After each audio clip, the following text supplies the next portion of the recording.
حفظکم اللہ۔ اب میں دعوت خطاب دے رہا ہوں ہمارے کوستان کے سابقہ MNA جناب حضرت مولانا عبدالحلیم صاحب مرحوم کے صاحبزادے و جانشین اور کوستان کے سینئر رہنما جناب حضرت مولانا کریم صاحب کو کہ وہ تشریف لائیں اور مختصر وقت میں اپنے خیالات کا اظہار فرمائیں۔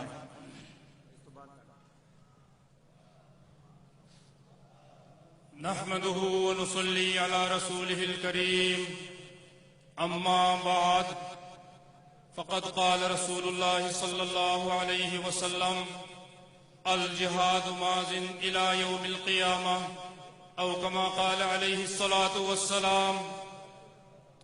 محترم جناب قائد ابن قائد ملت اسلامیہ حضرت مولانا فضل الرحمان صاحب دامت برکاتہم العالیہ، اسٹیج پہ موجود میرے جمعیت علماء اسلام کے قائدین اور اسٹیج پہ موجود اپوزیشن رہنما، تمام رہنما، میرے انصار الاسلام کے بہادر سپاہیوں، جمعیت علماء اسلام کے شہدائیوں، السلام علیکم ورحمۃ اللہ وبرکاتہ۔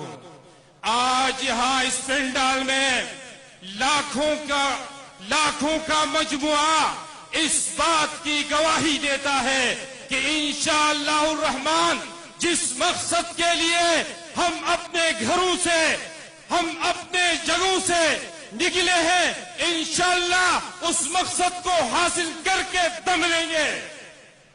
معزز سامعین، انشاءاللہ الرحمن وہ دن دور نہیں کہ کامیابی تمہارے پاؤں چومیں گے۔ جناب والے لوگ کہتے ہیں کہ یہاں پر جو ڈیرے لگائے ہوئے ہیں یہ 1-2 دن میں جائیں گے۔ میں ان کو بتانا چاہتا ہوں کہ ہم جب گھر سے نکلے ہیں، اپنے وصیت نامہ لکھ کر نکلے ہیں، انشاءاللہ الرحمن یا اپنے مقصود حاصل کر کے جائیں گے اور یا اپنے جانوں کو نچھاور کر کے جائیں گے۔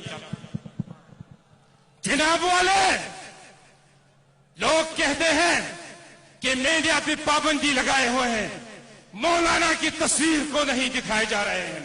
میں آپ کو بتانا چاہتا ہوں کہ آپ سکرین سے مولانا کی تصویر کو ہٹا سکیں گے، آپ کاغذوں سے مولانا کے نام کو ہٹا سکتے ہیں، لیکن ان لاکھوں مجموعہ کے دلوں سے کبھی انشاءاللہ اپنے قائد کے ہمارے نام کو نہیں مٹا سکیں گے انشاءاللہ۔ میرا تعلق کوہستان سے ہے، میں آپ کو بتانا چاہتا ہوں ہم پہاڑی لوگ ہیں، پہاڑوں سے ٹکرانے والے ہیں۔ میں جب کنٹینر کی طرف آ رہا تھا تو میرے کثیر تعداد کے کوہستانیوں نے مجھے یہ بتایا ہے کہ آپ مولانا صاحب سے کنٹینر سے اپیل کریں۔ مولانا صاحب انشاءاللہ الرحمن جس وقت آپ ڈی چوک کی طرف سے نکلیں گے یا جس وقت وزیر اعظم ہاؤس کی طرف نکلیں گے، ہماری اپیل ہے کہ کوہستان والے آپ کے دائیں بائیں کھڑے ہو کر نکلیں گے انشاءاللہ الرحمن۔ جناب والے میں آخر میں صرف ایک بات واضح کر دینا چاہتا ہوں کہ اگر مولانا صاحب نے جس وقت اگر پورے پاکستان کو لاک ڈاؤن کرنے کا حکم دیا تو انشاءاللہ الرحمن 200 کلومیٹر کے فاصلے پر کیش کو انشاءاللہ آپ کو یقین دلاتے ہیں کہ کوہستان والے بند کر کے رہیں گے۔ وآخر دعوانا